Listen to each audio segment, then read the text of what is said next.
Learning new languages is cool and good fun and rewarding, but it's a lot of hard work, and if you don't really know what you're doing and you don't feel like you're making progress, that initial burst of motivation is going to disappear right away. So in this video I wanted to make just a quick overview of my language learning strategy, and this is going to be an updated version from my previous channel from 4 years ago actually.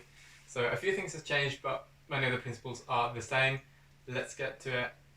You can see my new setup here that I just changed, but yeah, let's go.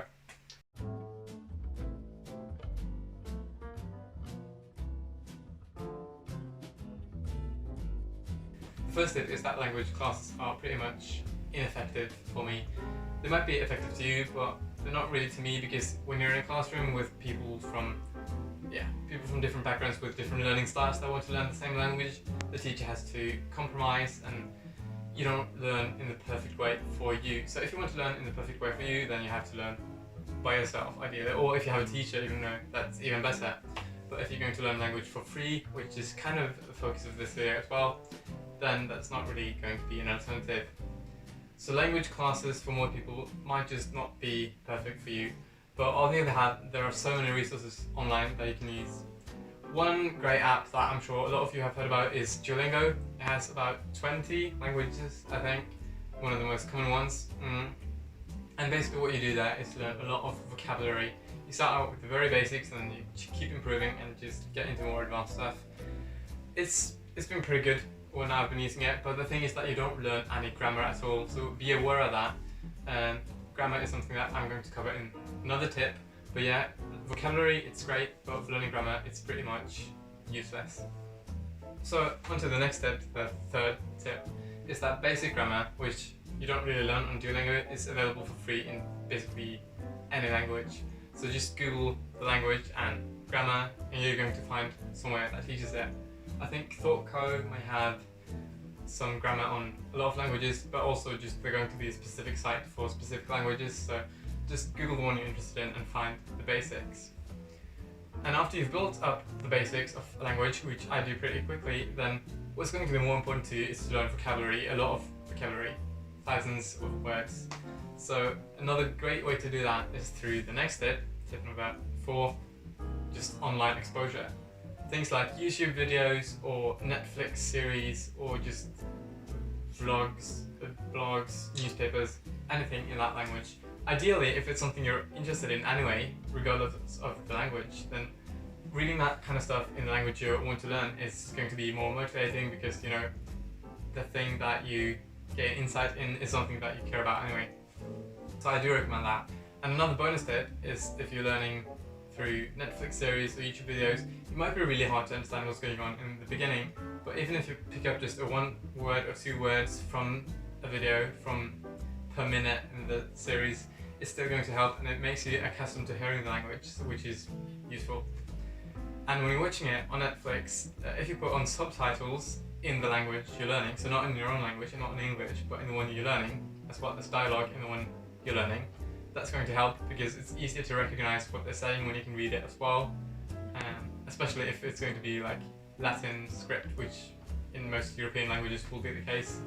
Then you can easily read what's going on, you can connect that to what they're saying, and it makes it a whole bunch easier.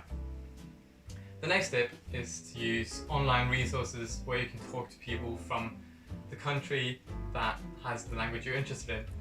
And when I made this video the last time, I said that italki was a great place to do that, but now italki has changed into more of a learning by a teacher sort of medium. So you have to pay for a teacher there, and that's pretty much like the main service of that site. But on the other hand, Tandem is an app where you can talk to people for free and learn the language, whatever language you want to learn. And the activity, I guess, depends on what language your native language is and what you're trying to learn. But for me, as a Norwegian, I get message requests and messages all the time really when I open the app. So sorry to all of my Tandem partners if I'm not responding quickly to you.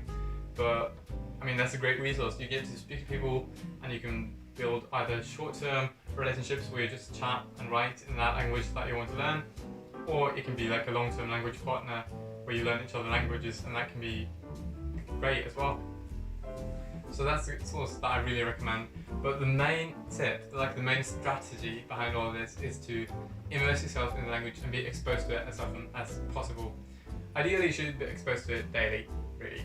But that doesn't have to be like tiresome or anything like that. It can just be like putting on a song that you like in that language, or having a YouTube video on in the background, or a podcast, just reading one simple thing online. Just if you follow some Twitter accounts in that language and read their tweets, small things like that on the daily really helps make you accustomed to the language, and it helps that language like flow naturally to you when you try to speak it yourself later on. So try to do some quick, not necessarily sessions, but like some experiences with that language every day if you can. I hope that video made sense to you and helped you. I have a couple of links in the description, I think some of the most important services, I guess, or some of the services I mentioned in this video. And I have a bonus tip, just came up with a bonus tip. Using the site Wiktionary is great for vocabulary. So when you have a language, have a word that you know exists in that language you want to learn, but you don't know what it means, put it in there. You can often get conjugation, but you also just get the word itself and what it means and all its different potential meanings. Or if you have something in English or in your own language that you have translated through Google Translate and you're not sure if it's really accurate, then put that word that you got into Wiktionary, see what the true meanings of that word is. So yeah, that's a great resource. And another one at the end is Lingue, so linguee.com.